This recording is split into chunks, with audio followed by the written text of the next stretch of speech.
Very good morning, friends. Today's discussion topic will be the bone of mandible.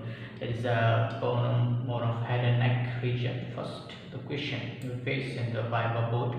This is or any exam in like an hospital. That is in the anatomical position.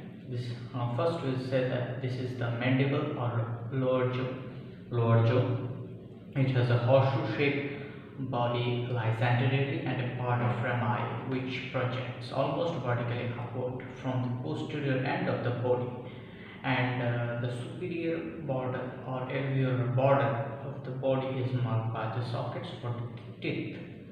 What kind of bone it is? It's a morphologically flat bone and gross structure outline compact and intervening spongy. What does the spongy bone content? It's a spongy bone content, the red bone marrow, which is very much important. What are the type? Bone marrow, red bone marrow, and yellow bone marrow, and other relative question with this. Then histological structures of compact bone. Histological structures of compact bone is the Haversian system, which is made by the central canal, Haversian canal, with surrounding lamellae and lacunae, and it's canonically and it's counted. Now, presenting parts of the mandible, it has a body and two rami. What are the shape? The shape of the body is horseshoe shape. With the presenting parts of the body, it has outer surface, inner surface, upper border, alveolar border, and inferior border, lower border. Now, features of the outer surface. Outer surface has symphysis menti, mental tubercle, symphysis menti, mental protuberance. This is the symphysis menti. This is mental protuberance. These are the mental tubercle, and these are the incisive fossa. Attachment of the incisive fossa is mentalis muscle and slip of orbicularis oris, and these are then mental foramen. These are the mental foramen with the transmitting from here mental vessels and nerve, which comes from this mandibular foramen. We'll discuss further and next few minutes. Now, another oblique line. This oblique line attachment has anterior part and posterior part. Anterior part has attachment for the depressor labii inferior in front and depressor anguli oris. We can see in this picture. This is depressor anguli oris in front and depressor labii inferior and depressor anguli oris. Depressor labii inferior and depressor anguli oris behind. And in the posterior part, there is the attachment of buccinator muscle here.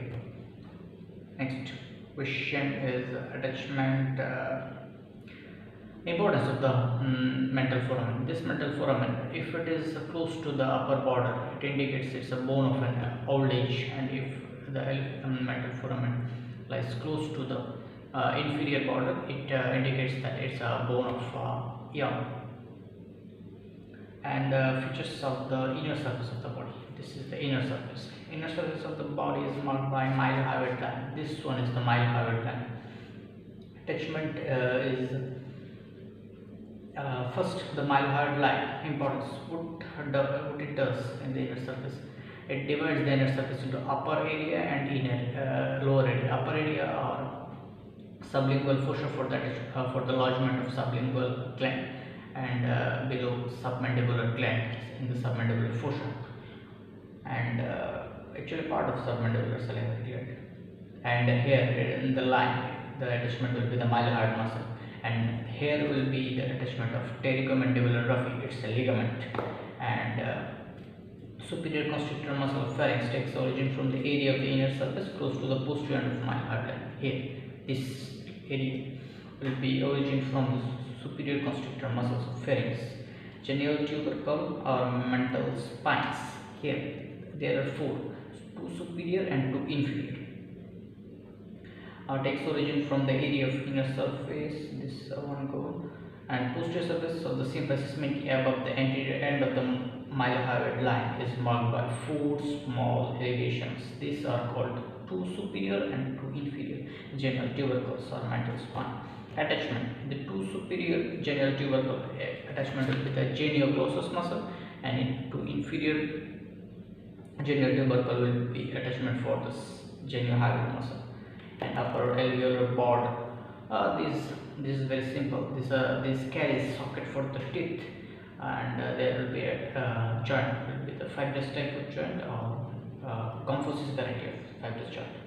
And if the lower board, this is known as base of the body, and here will be the digastric portion from which origin of the anterior belly of digastric muscle. This is all about borders. Now ramus. This is all about body. Now we'll go to the ramus. Ramus has four borders and two surfaces: upper border, anterior border, posterior border, medial surface, and lateral surface. These are the four borders and two surfaces. And upper border, lower border, posterior border, and anterior border. Now we'll go through elaborating each one. Features of the lateral surface. Here lateral surface. Here will be the whole.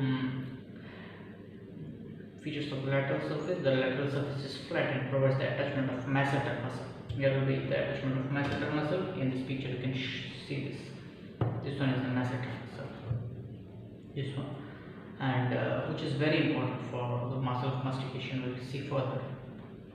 And superior part of the which is overlapped by parotid gland here.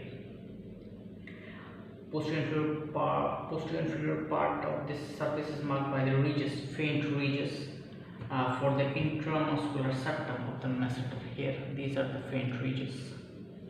And the features of the medial surface. This one is the medial surface. Medial surface lies close to the center. There will be the mandibular foramen. This one, mandibular foramen, through which transmitter will be the inferior alveolar vessels and nerve, which will then go further and divide in the level of first and second premolar teeth. Canal divides into mantle and incisive canal. Canal carries the mantle vessels and nerve, and incisive canal carries the incisive nerve and vessels. Further, here will be we can see the mylohyoid groove, which contain the mylohyoid vessels and nerve, and there will be the lingula. This one is known as lingula. Lingula is the attachment for the sphenomandibular ligament. In the inner surface, still we got the two ligament. There is a pterygomandibular raphe, and here will be the attachment for the sphenomandibular ligament. At the angle, we will got the sphenomandibular ligament. Sorry, here the lingula will get attachment for the sphenomandibular ligament. A mylohyoid groove will already say that mylohyoid vessels and nerve, and a medial pterygoid muscle is attachment for the area, the posterior inferior part. Here, the whole this whole part will be the attachment for the medial pterygoid muscle, and maxillary artery first part.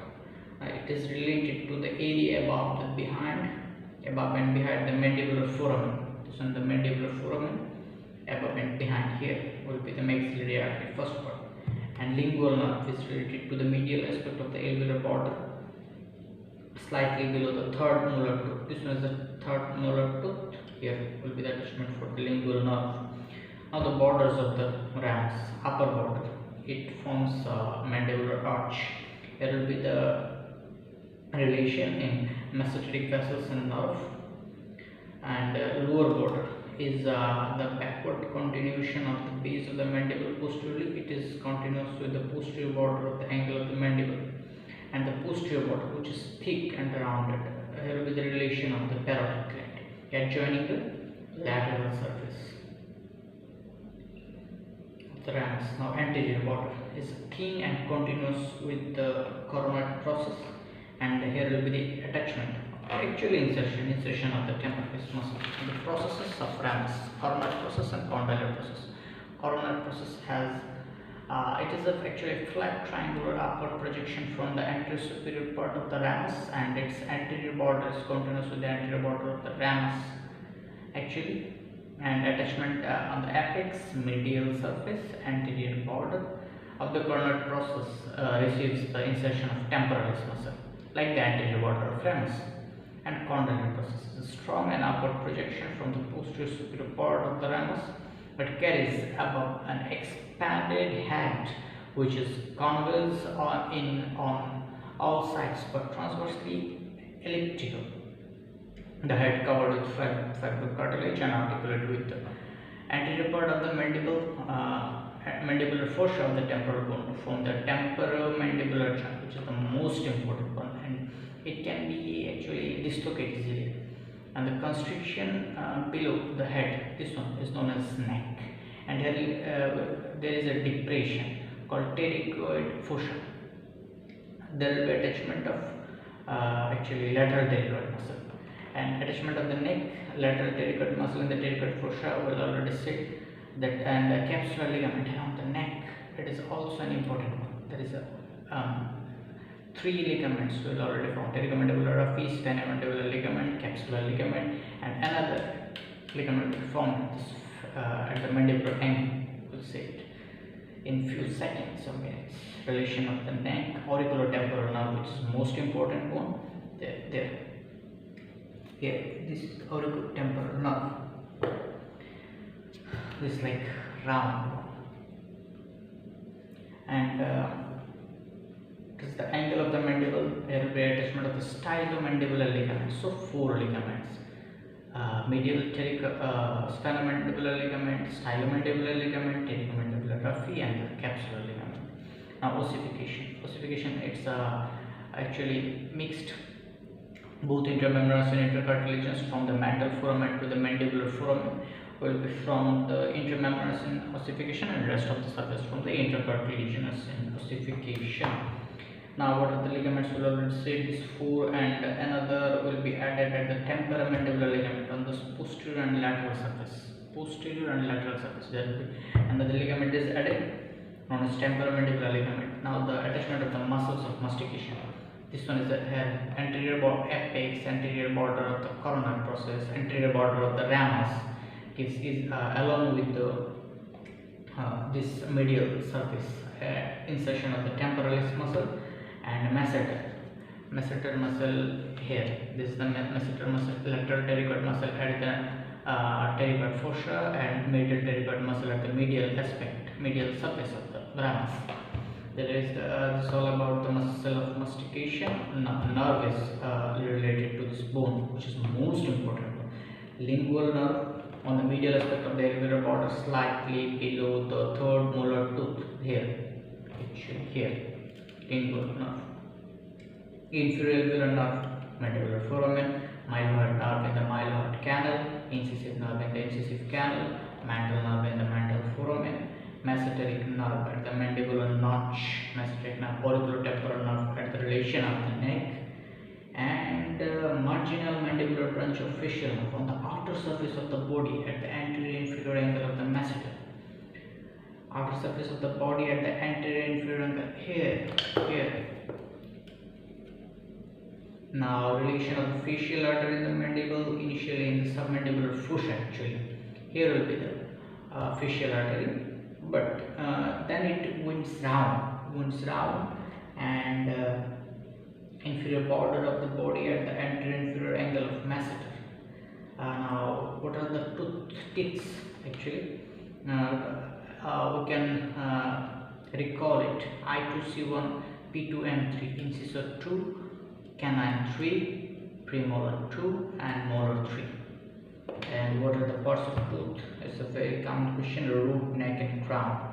And what are the morphological varieties of flat bone? We've already discussed. This is all about mandible. If you like this video, please subscribe to the channel.